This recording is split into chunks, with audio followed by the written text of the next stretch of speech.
guys, welcome back to the Lovin Dubai show. Thank you so much for tuning in as always. Today we spoke about that Drake scam, where traffic is going to get a little bit better in Dubai, and also we had a great interview about how to actually stay healthy during Ramadan. This is an episode you do not want to miss. So subscribe to the Lovin Dubai Show podcast wherever you get your podcasts from. And as always, don't forget to enjoy the show. Good morning, Dubai. Welcome back to the Lovin Dubai show, where we go through the top trending stories that everyone across the country is talking about. Unfortunately, our top story for you today is about that fake Drake ticket scam that went viral. As well, you guys, he called it, sadly, a social experiment. Now, traffic time in some areas will be reduced. We have all of the information on Gaza fundraisers happening across the city that deserve your attention this Ramadan. As well, we have a guest that's going to help us all, or going to give us, I would say, a lot of tips on how to keep a balanced diet during Ramadan with the one and the only nutritionist, Rola Ghaddar. So if you have questions for Rola, get them in now. We see your comments coming through. Hey, Jonah, good morning. Good morning, Shoria. If you have questions for tips for staying healthy throughout the holy month, please get them in now and we'll get them to Rola later on in the show. It is day 167 since the genocide began in Gaza, according to the Palestinian Ministry of Health in the Gaza Strip. The death toll has risen to 31,923, while 74,096 have been injured and more than 1.9 million people have been displaced from their homes.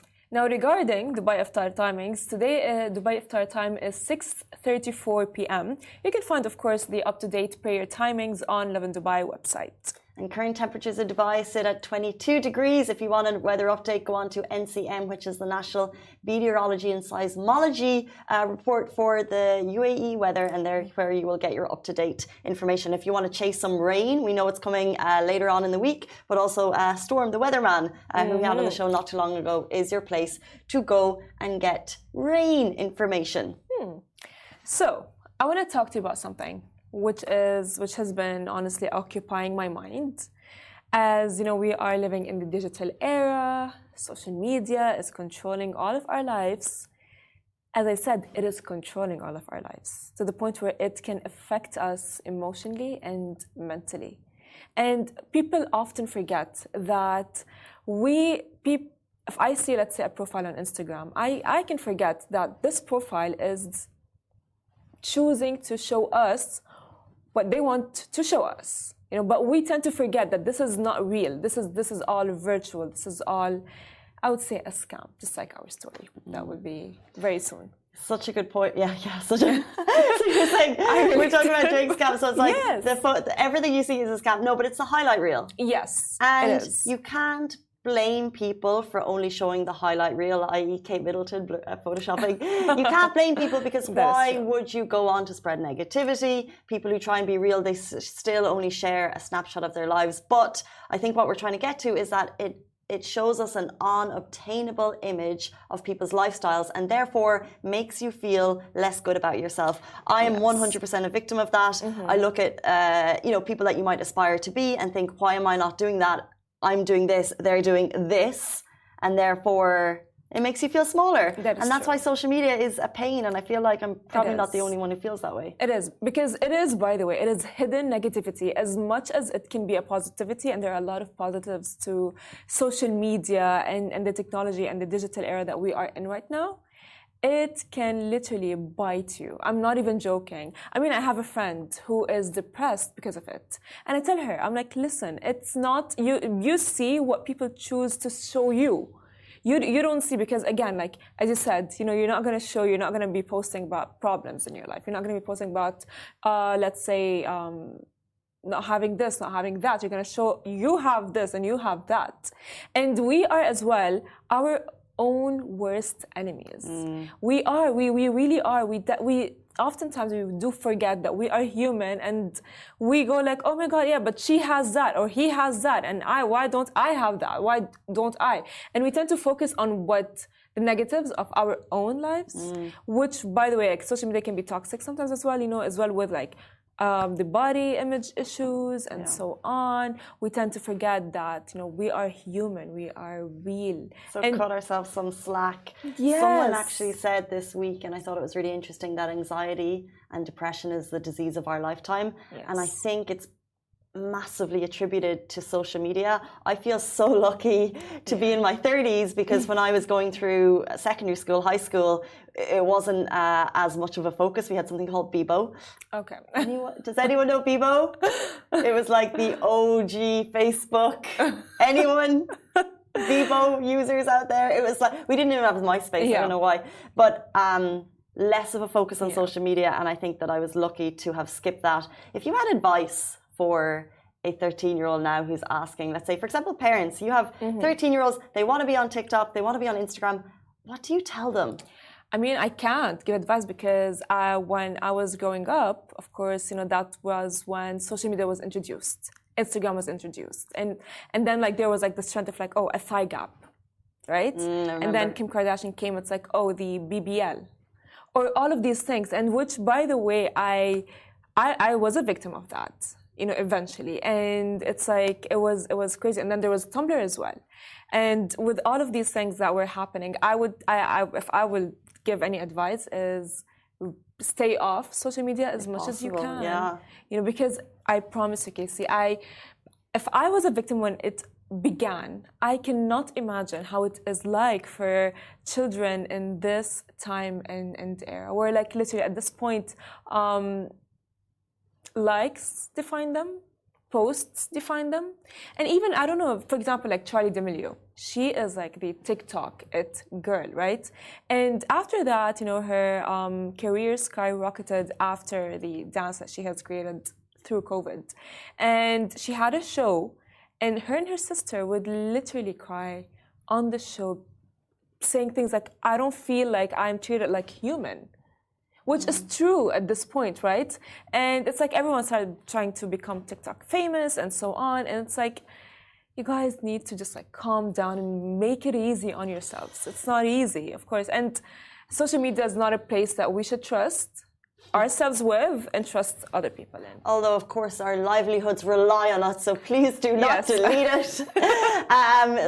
Jumping into our top story, a scam that went viral yesterday. Of course. So if you guys haven't heard, but OvotourDubai reveals itself as a scam after fake Drake tickets and calls it a social experiment. Now, social media can be deceiving, as we've mentioned. Now, this Instagram account under the name of OvotourDubai has gone viral for claiming to sell Drake concert tickets. Wow. Now, saying that a concert was being held on the 3rd of May, but it turned out to be a scam, as Drake's OvotourDubai revealed itself to be a scam and weirdly a social experiment. The account posed as a platform that was selling tickets for a suggested Drake concert, which is not happening. It even set up a fake website with fake event information, which gave people the chance to purchase early bird tickets. And people fell for this. People paid for those early bird tickets. The account did everything they could to ease suspicion from the page. They started deleting comments when people started calling it a scam as well, which obviously led to questions regarding the veracity of the site. Of course, and later on, they had posted a series of stories exposing themselves as a scam that is planning to refund everyone who bought tickets. They even stated that the entire setup was a social experiment, and the account then ended the stories series claiming that the man behind the scheme has fled the country. Look, this is not okay. This is highly illegal. He's fled the country. I think he went on an Instagram live last night. You cannot take money from people for an unregistered event. Only ever get your tickets from legitimate sources. Something similar actually happened last week. There was another scam that popped up trying to entice people to buy tickets to Weekend's concert. Didn't happen. So people have jumped on saying that they're victims. So they jumped on that say that they were aware of this, and that's why they were skeptical from the beginning. Now, of course, authorities issued a warning about fake social media advertisements selling event tickets at at seemingly too good to be true prices in this day and age. It is, of course, important to be vigilant on the internet as well. Dubai Tourism has reached out and just confirmed that it is actually indeed a scam, you guys. This is so frustrating because at the same time last week, Drake posted a photo with something related to the UAE consulate in Houston. So people had a question, oh, maybe he's coming. But the clear message here is you need to get tickets, information from legitimate sources and vendors. If it's an Instagram page with 3 photos, make sure, for example, like, are they going to the big arenas? Like, this is Drake, ask the right questions. Yes. People paid for these tickets. This is illegal. Yeah. The person outside the country, they said that the money is going to be returned. I really hope that it is and that it was a social experiment, but I'm dubious of that. But then, what's the social experiment? What did they want to prove? You know what I mean? It's like, fine, if it's a social experiment, what did you want to prove from this? What did you get out of this? This is a pure scam. This is not okay. No. It's a social experiment taking money from people who are excited about a concert. It doesn't fly. No, I mean, I do understand why the people were very vulnerable to that, because like I'm just like imagining, of course, like, I love Drake, you know, probably if I saw the account, I would have probably like, you know, taken the link, sent it to my friends, and my friends and I would have been victims of that. Hopefully not. But you know what I mean? It's like that is how deceiving social media is. It is very deceiving. And people behind those accounts, we don't know them. And they just know what triggers the person behind the screen, right? Because like you don't see anything, you just see the account. And of course, the account, as you said, had like 3 photos and they kept on deleting like all of these things. So I think maybe we should have been like there should be more awareness to that. And as well, in line of like the recent news of UAE closing down 160,000 social media accounts, I think this should be closed. But I highly doubt that they're going to give back the money because they fled the country. I really hope they do, but... Someone is saying on the comments that the money will be fully returned. We hope it will be. Yes. We hope it will be. Do, yeah. But the way it was taken was not a legitimate way to take money from people when there was no constant in place. Selling something that's not happening is not legal. It is not 100%. So you guys, now let's jump to our next story. Traffic time in some areas will be reduced. Yes, you guys, the RTA, Roads and Transport Authority in Dubai has introduced several projects to enhance traffic in Hatta, Aoud Al Mutena 1 and Al Safuh 1 areas. Now these projects focus on making the roads more efficient, reducing congestion and enhancing safety for everyone using the roads. The RTA finished building the Hatta Souk roundabout during the Dubai Hatta Road, along the Dubai Hatta Road, resulting in a 60% decrease in travel time, which is amazing. Additionally, a new U-turn has been constructed near Wadi Hub on the same road in the Oud Al Matina 1 area. Traffic improvements involved widening Street 31 from 1 lane to 2 lanes in both directions, and that's near the Emirates Cooperative Society, and adding side parking spaces for shoppers. These enhancements have doubled the street's capacity from 1,200 to 2,400 vehicles per hour. Now, regarding Al Safuh area, a parking facility has been built in Al Safuh 1 with approximately 112 spaces alongside a roundabout designed to improve traffic flow around Shorefat School on Hassa Street. This setup has optimized the drop-off and pick-up process for students, ensuring the adherence to the highest traffic safety standards. Hussein Al-Banna, CEO of the RTA Traffic and Roads Agency, stated, the identification of roads requiring improvement is based on 4 main factors: traffic studies, traffic control areas, public feedback, and field observations by RTA teams. He further emphasized the agency's focus on identifying necessary traffic solutions to manage congestion and implementing them effectively. That was my old traffic spot. Same. Shorefat School. So they've just fixed it. So you must have struggled a lot. Yeah. You should maybe go back there. Maybe you should go back. Fabulous. The teachers are just going to be so excited about this, and the parents. Although I was on a school bus, we got there early, and then I was a KG teacher, so we left a little bit early, so we didn't actually really get stuck. But I know for any school, traffic congestion at travel times is frustrating. So this is going to be great news for Shoifat school goers. 100%. I mean, as well. What did you... Okay. Well, as well, by the way, not only that, I remember when I used to go to work, my work used to be in Media City. I used to work same traffic every day, literally. And I would get back home, and my home, I had to go through the Shufat school to reach my home because I have to go through the Hassa Street and get to Tikom. That's where I used to live. But oh my God, the traffic was insane. And it was, I would be like so like angry, like, you know, like I'm tired, I want to get back home. And the traffic was insane. Maybe I want to ask actually, so at the beginning of Ramadan, getting home was really challenging in the first couple of days. Has that gotten better? Yes, it has. And I've noticed that at the beginning, I thought, you know, I was gazaring my stuff. I was like, Farah, maybe it's just a coincidence. It would take me 2 hours to get home. Okay, I'm not even joking. You know, for like a 40-minute ride, it would take me 2 hours from how crazy the traffic would be. But of course, when it started to get better, I was like, Farah, don't be crazy. It's just a coincidence.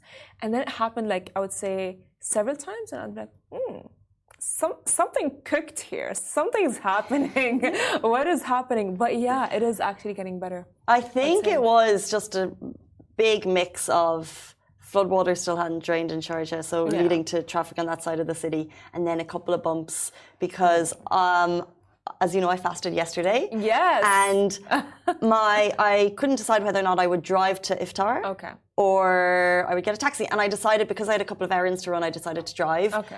My brain function at that hour of the day after fasting all day was not working. Like, the brain is not braining. It is so impressive that everyone who fasts comes to work every day and gets a full day's work done.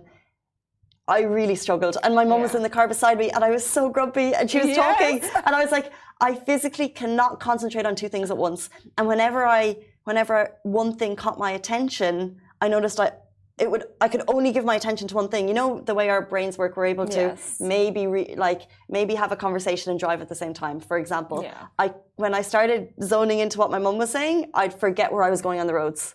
So I couldn't do two things. Yes. My brain was just broken.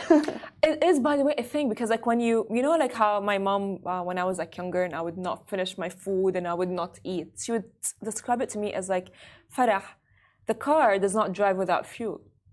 And that's how the brain works. Smart Your mama. brain will not work and you cannot think if you don't feed it proper nutritious food. Because I used to like wake up every morning and the only thing I would eat is Nutella. Literally. Delicious. I mean, what a fabulous morning. Yes, but I would not eat anything. Like if my mom would make for me like a proper nutritious breakfast. Not for you. No, I would throw a tantrum and I'd be like, I want my Nutella sandwich right now. And even like when I would travel. What age were you? I was really young. I was like in KG2 and even like grade 1, 2, 3, 4, 5. It was like my breakfast. My breakfast was a Nutella sandwich. You know what's so... Just a scientific quotation that the body needs 70% water. Interesting. The body needs 70% water. I was just going to... You have 20% food and 10% Yeah.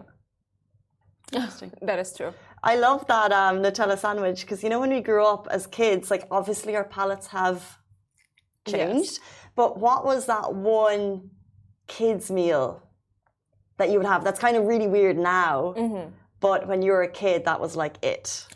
Nutella sandwiches. You know, because like I used to adore Nutella, Casey. I'm not even joking. Like, I used to be like crazy, and to the point where like whenever I would like go to my friend's house for a sleepover or something like that, I was like young, and her mother would call my mom and be like, "Your daughter is eating a lot of Nutella. Is that even normal?"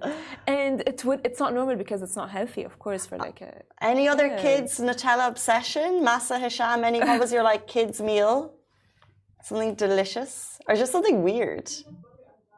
Peanut butter. Oh, that's now. But that's healthy. So good. But it doesn't matter if it's healthy. It's like it was. So, for example, like you know, you'd be given. I would go to a restaurant, and you know, there might be something there. That like, I'm only having this Because, you know, kids, I'm only having chicken tenders. Like, when I went to a chipper, I would only have a chicken burger with, plain chicken burger with tomato ketchup. That's all I would have. And when I was in primary school, my lunch every day was microwaved apple and cheese. Ooh, microwaved apple. Yeah, weird one. But like every day I'd come home and that would be it. I'd be like, that is so cool. What was like just a strange one. Yeah, what was like your favorite, I would say, breakfast as a kid? Like what would like, because you know, like as kids you wake up and you think breakfast is not important, so you don't have it. You think you don't need to have it. But what was like your breakfast? I love how our show always goes to food. Sorry, I'm exhausting. Maybe because we're hungry. Did you have Cheetos? Oh yes. No, not Cheetos. Wheatos. The chocolate ones. Wheatos. They're just a great cereal. They're like Cheerios, but they're thicker and they're chocolate based. Okay. So the milk would go chocolatey, and we wouldn't always have them, but when you did, when they're at home, because cereals were, you know, there was like the fancy cereal. It wasn't like Rice Krispies and Kellogg's Crunchy Nut. I mean, I don't think we had that because I was like 1 year in Dubai. But one thing that's actually hilarious is that my mom would try to change my breakfast by getting me chocolate cereals, and she would like she'd be like, Farah, look, this is chocolate, it's made out of Nutella, you can eat it. And I'd be like, I don't believe you, but okay. But then she would think like, I will drink the milk because it's going to get chocolatey after having the chocolate cereal inside, but I would not drink it. Do you oh yes, cornflakes? Yeah. So cornflakes was always there. But then our Wheatos, they were like a little bit more, so they were the fancy cereals. So when that was there, that was a treat. Do you still have a Nutella obsession? I don't eat it. I don't know what happened, but I just don't eat it. I used to have like a chocolate obsession. I remember like when I was like younger, after every meal, literally after dinner, I need to have like minimum 2 Kit Kats. On spot, I need 2 Kit Kats or even 2 Galaxies or anything chocolate. I was crazy. But sometimes when you tell stories, you sound like a child diva. Yeah. I was one too, because I need this. Mom, where's my Nutella? Yes. Literally, I was a child diva. I was like, it's like, I need this right now, and I want it right now. I remember calling my mom, seeing the Nutella ad on screen on NBC3. I'm like, Mom, she's a pharmacist, so she was in the pharmacy, and I'm like, Mom, there is this thing called Nutella, please get it for me. And she was like, okay. And then she literally came back and she got me Nutella. And I remember thinking, oh my God, my mom is a hero. She got the Nutella that was on TV. That was all that was going on. And that was the end of it. That was the slippery slope down to the Nutella drain. Yes. So interesting. Okay, guys, we totally digressed there. But it's 8:53. We want to take you to our next story. There are incredible Gaza fundraisers that deserve your attention throughout the holy month of Ramadan. So today, for example, some of the Lovin Dubai team will be out joining Fadi Musalat, part of the Giving family, which has become a staple in the Dubai community throughout the holy month of Ramadan. This is where people come together to volunteer, lend a helping hand, and basically help to pack and distribute meals to the less fortunate. But of course, there are so many other ways you can give back this season, starting with Beauty for Peace, which is a pop-up for Palestine sponsored by Huda Beauty, happening today. Hair, shopping, tanning, nails, or even just grabbing a bite to eat. Now, this pop-up has got several lovely services from some of the best businesses in town happening at the collective today. As well, this is your ultimate win-win situation. And there are so many other great initiatives and great ways to give back, whether it's your money, your time. We have an article on Lovin Dubai, so we'll just run through them quickly. For example, Terry Kane, he is running 6 marathons in 5 days for children in Gaza. 6 marathons, 5 days. Fair play, Terry. This is amazing. So on April 12th, he'll start the world's toughest foot race. Have you guys heard of it? The Marathon des Sables, which is running through the Sahara Desert, and he's doing it to raise funds. So you can support him with a donation, and that's linked on our website. Also, there are many other ways. Head on to Kareem. There's a lot of ways to donate and click and donate. And the same with Taliban has that feature as well. So lots of ways where you can donate your time. And then also, like, we had Draw a Smile on the show. Yes, we had Dubai Goodwill. That's true. I mean, it's just like it amazes me how much a lot of people are actually putting effort and donating. Some of them are donating to the people here in the country, and as well they are donating to the people of Gaza and the awareness that is raised to what's happening in Gaza. It just makes me so proud because this has been slept on for so long, but people are finally stepping in to help the people in Gaza. I mean, yes. I feel like people have done it for particularly heightened since October 7th. But of course, the holy month of Ramadan, there's a renewed energy. Yes. But then, for example, this is for Gaza, but then obviously locally, in terms of, distributing meals and giving back, Dubai Goodwill, as we said. So I would, if I was you, and if you want to get involved, there'll be different locations each day. For example, the Giving family will have their own location, Dubai Goodwill will have theirs, Draw a Smile will have theirs, and they all operate. It's such a grassroots community startup. Like, there's not like a big fancy website. This is happening with big WhatsApp groups, and every day they'll drop the pin. They'll put it on WhatsApp groups. They'll put it on Instagram stories. I don't know where else you'd like to receive information, but that's where they think it's the best way to reach you. And every time we have someone sitting in the seat, we say, what do you need?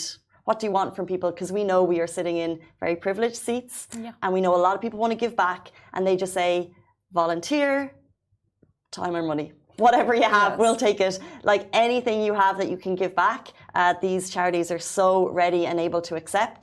And that the article was written by Annika yesterday. It's on our website, 8 ways to give back to the community during Ramadan 2024. And you can get links to each of those specific charities, initiatives, and organizations. As well, the best thing is the fact that we had the guest that said, you know what, you can donate even if it's like with 1 dirham. Right? This, by the way, is stuck in my head because, like, we often go like, I don't have enough money. I don't have enough this. I don't have enough that. But to the people in Gaza, what you have is more than enough. So if we give from what we have, which to them is like, oh my God, we are so privileged. Oh my God, the fact that we live in a peaceful country and we have food and we live with our families and they're all alive and healthy and well. That is a privilege itself, and just like even if it's like donating as simple as like 1 dirham, which is nothing, it is something to them, which is amazing. So true. He said 1 dirham if it's a day, and then if everyone does 1 dirham a day for 10 days, 20 days, 30 days, what that could mean for the people that need it. Yes. 8:58 on a Wednesday morning, Thursday. Thursday. Okay. Did I scare you with that? Because I scared myself. No, it's Thursday. Tomorrow's Friday. On a Thursday morning, we're going to take a quick break. Next up, we're going to be talking about Ramadan, health, nutrition, how to maintain a balanced diet. We're going to be joined by nutritionist Rola Ghaddar. So, do you have questions for Rola? Whether it's, what might my question be? How to actually maintain a balanced diet? Like, what are the tips to eat should you eat suhoor? How to break your fast healthy, how to not overeat. And that's something I really struggled with yesterday, and I certainly... You did? Yeah, I mean, at the beginning, no. Okay. Started with the date, but then the salad, then the main, then another main, and then the desserts, and more desserts, and some treats. Yeah, it can go both ways. You can either gain weight or lose weight in Ramadan. I think if you remember, I said that once. But I'm excited to meet Rola Ghaddar because... Yeah, I think we all are, by the way, like on the same boat of like, are we eating in a healthy manner during Ramadan? So let's take a look. She's going to be with us after this very short break, so please stay tuned. Welcome back to the Lovin Dubai show. Today's guest is Rola Ghaddar, who's here to share some valuable tips on maintaining a balanced diet throughout the holy month of Ramadan. As our eating habits often become less structured during this time, Rola is going to give insights on how to stay on track. Welcome to the show. We're so excited to have you. I'm excited to be here. Thank you for being here. Well, thank you so much because I have a lot of nutrition questions. Yes, I'm ready. Yes. Well, I think we can for sure congest them in shortly, but of course, a lot of people struggle with having a balanced diet. True. And some of them think that skipping breakfast or skipping lunch or skipping dinner is healthy for them, of course. And with Ramadan, what do you think is the perfect or almost perfect, let me say, diet? So for me, I don't believe there's a perfect diet for everyone. Yes. I believe there's a diet that works for every one of us, and it has to be something that's personalized and that works for your life. But what I will share is guidelines, okay? And then everyone can see what from these guidelines they can take or they can incorporate into their lives. Because the idea of having something perfect always makes us feel like we're not doing enough, which is not a nice feeling, which is not very motivating. But whenever we focus on taking like 1 or 2 steps that are realistic for us, it's gonna make us a lot more motivated. Love that.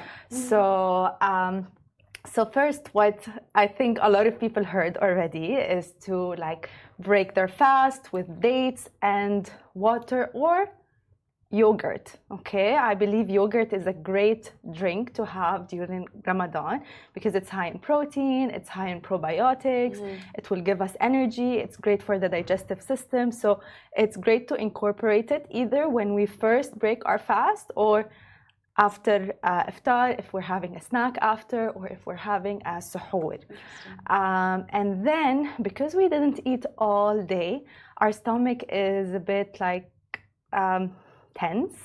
So we don't want to start with like giving it a big quantity or giving it things that are hard to digest. So we start with the soup usually because it's soft and creamy and it's easier to digest than other food, and like the heat will ease us into the rest of the meal. And after that, what I personally recommend is to look at everything on the table and then ask yourself, what is it that will give me the most satisfaction right now? Because enjoying our food in Ramadan is also very important. I'm an intuitive eating dietitian, and intuitive eating, we believe that if you're satisfied now, you will eat less later. So the more you enjoy one of like the items or one of the foods that you're having at iftar, the less you will snack, the less you will have cravings after. So that's why it's so important to choose like the thing that you're truly craving and that will give you satisfaction, and then enjoy it, like eat it mindfully, slowly, take breaks, not to like eat super fast, because our stomach needs like 15 minutes to send us messages to our brain. So if we're finishing the whole thing in 15 minutes, then we're not gonna get the messages.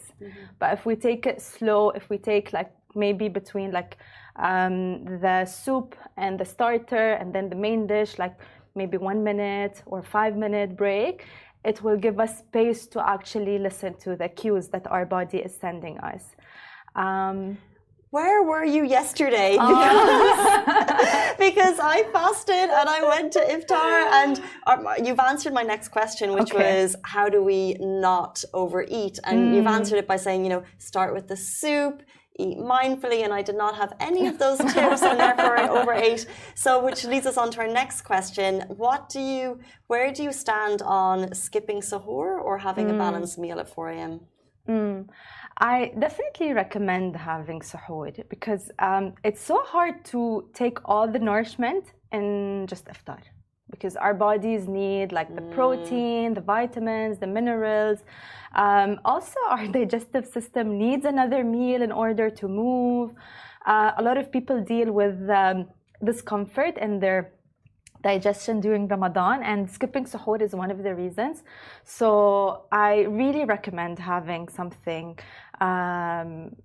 before you sleep. Like some people don't like to wake up. Even if you don't like to wake up, maybe before you sleep, have a nourishing snack or meal, or just see what works for you, because it can be a smoothie. It can be something that's maybe lighter on the stomach. It can be like yogurts and dates and maybe nuts, and then you can go to sleep. Or it can be a full-on nice breakfast meal. So it depends on what works for every person, but it's definitely recommended not to just have one meal, because this is when you will miss a lot of nutrients and you will also affect the digestive system negatively and maybe the metabolism as well, because we move our metabolism when we have another meal. So I think that's it. That's it, yeah. So you recommend not to miss sahur? Yeah. Yes, for sure. I mean, I can never go on my day without suhoor. Of course, although I do crash. But I would like to ask, we fast for like long hours, right? And then when we eat a lot and we feel so full. We even feel bad about ourselves.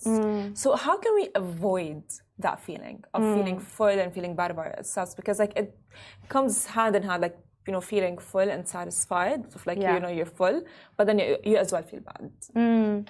So I think what you're mentioning is the guilt feeling that we have after the meal is done, and you're like, why did I eat this much? I'm so uncomfortable. I don't have willpower. And then we spiral into negative thoughts about ourselves.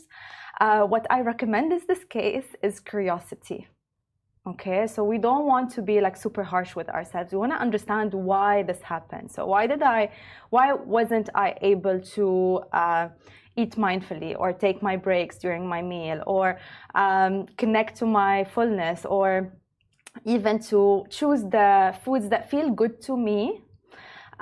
This helps a lot. And maybe like a question that personally helps me a lot is, before I choose my meals, I ask myself, how do I want to feel after iftar? You know, because even for me, like, I'm a dietitian, I know all of these tips. And then one of the days I was very hungry and I ate like from five different types of foods, and it was so hard to digest because it was a lot of different things to digest. So I couldn't sleep until 3 a.m. I had reflux. I didn't feel good at all. But how I dealt with it was, I was curious, like, why did I eat this much? What was the reason? And I just took note of what doesn't feel good for me. Like, eating 5 items at the same meal is not gonna make me feel good. So after that, I'm like, okay, 3 things, you know, and it worked. Interesting. Because I dealt with it with curiosity and with a gentle approach, rather than being so harsh with myself, saying negative things about like my willpower or. It's tricky though, right? Because you're presented sometimes with a buffet from around the world. Tricky one. Do you have buffet tips for us? Yeah, I think Ramadan is the most challenging month. Yes. Because it's the month where we're exposed to so much food, and so much food that maybe we're not exposed to in other months. Yes. So we feel the sense of, I can eat this only now. You know, like, that's the only time where I can eat this food. So it makes connecting to your fullness a lot more challenging. So this is why I really recommend to focus on like satisfaction, like anjad. If we enjoy the food we're having, we're not gonna feel like, no, I have to finish everything. We're gonna be a bit more calm and to remind ourselves, food will be there tomorrow. Food will not run away. I think that's also very important, to look at food with abundance and not scarcity. Because it's just psychologically we feel like we just like, this is our only opportunity, and we tend to eat more than we can. But for buffets, as you were saying, I would recommend the same things I said at the beginning, like the dates, the soup, and basically putting in your plate a smaller quantity than you would. Okay, so not filling your plate with a lot of food and then feeling like I have to finish everything. Like, really look around, take a walk, check what do they have available, and then choose the things that are most satisfying for you, are nourishing, that will give you nourishment and pleasure at the same time. So really choose, and then start with a small quantity. Okay, because this is your way to trick your mind to actually take a break. But if your plate is full, you're not taking that break. So you start with a small quantity, you sit down, you eat calmly and slowly, and then you're forced to take the break. Conscious eating. Conscious eating and breaks, really, like they're a game changer. Okay, so, and I know it's hard in Ramadan. This is why I'm saying force yourself by putting a small quantity in your plate, because when it's done, you have to ask yourself, like, do I still want? Yeah. Or I'm full? And if I want, like, also start with putting a small quantity. If you want to add more, like, don't overflood your plate with like so much food. I hope we're all taking notes here. I have in my head, like, what am I going to do when I'm going to have iftar today? So as well, by the way, during Ramadan, a lot of people, and they think that they want to lose weight, but some lose weight, some gain weight. True. So for people who would want to lose weight, how can they do that? Because, like, you know, it's like iftar comes, and after that, like, you know, like dessert come, and then it's like suhoor comes. It's like there's no break. Good question. It's not a hard one. No, I'll answer it. So I'll reintroduce myself. So I'm an intuitive eating dietitian. I don't know if you heard of this approach, yes, of course. but this approach is weight neutral. So we prefer not focusing a lot on weight as a goal, but rather as a result. You know, so focusing on the health habits rather than just saying I want to lose weight or I want to lose X amount of kilograms, because at the end of the day, weight is not a behavior. Weight is the result of our behavior. So what I would recommend in this case is to choose health behaviors that are realistic for you to stick with in the month of Ramadan. So it could be like, I want to add my vegetables. I want to have like my snack. I want it to be like a smoothie or fruits, or I want to exercise. I want to walk after iftar. I want to maybe walk before iftar. It depends on what works for every person, but focusing on the health behavior rather than the weight, because at the end of the day, Ramadan is a holy month, and the goal of it is very spiritual. So when we focus too much on weight and maybe counting calories and maybe feeling guilty about what we ate, this is going to take away our mental and emotional space, and we want that to really enjoy the like spirituality of this month. So what I'd recommend is health behaviors. Like, this is the way to go. And then if you do those, you'd be proud of the fact that, okay, I've chosen my vegetables today, and that will make you feel good, even if you overeat the veggies. Like, that's no bad thing. You touched there on walking before or after iftar, and my question is there any recommended advice for when should we work out if we're fasting, and when is the optimum time? Is there advice on that? I think this is also one of the very challenging things in Ramadan. Yes. Because before iftar, you'd be like maybe tired, maybe you don't have energy. And after iftar, if you overate, you're going to be like, I can't move. So like what I say is like doing maybe 5 minutes is better than nothing of movement. So starting with what you can rather than also following like the perfect guidelines. And different bodies are different. So some people will tell you I have energy at 11 a.m. Other people will tell you I have energy right before iftar, and this is when I love to work out. For me personally, I can't. I have to work out after iftar. So this is what works for my body. So it depends on like really reflecting on when do I have the most energy during my day when I'm fasting, and choosing that time to move, and any movement would be beneficial. I think any movement will give like benefit. It will help you with the blood circulation, with digestion, with the mood, and also with energy, because some people say I don't have energy to move, but when you move, you're gonna have more energy. Interesting. So based on the individual. That's so true. Yeah. As well, we know in Ramadan, the main, I would say, character in Ramadan is atayif, right? The sweets and all of these things. And they are so good and so yummy. But people who, let's say, are trying to cut out sugar, what would you say is like an alternative to sugar? Of course, because sweets, it's like, we can't just be like, hey, no, you know, like there's like atayif, and you're like... Okay, so when it comes to sweet, I know a lot of people crave it more in Ramadan.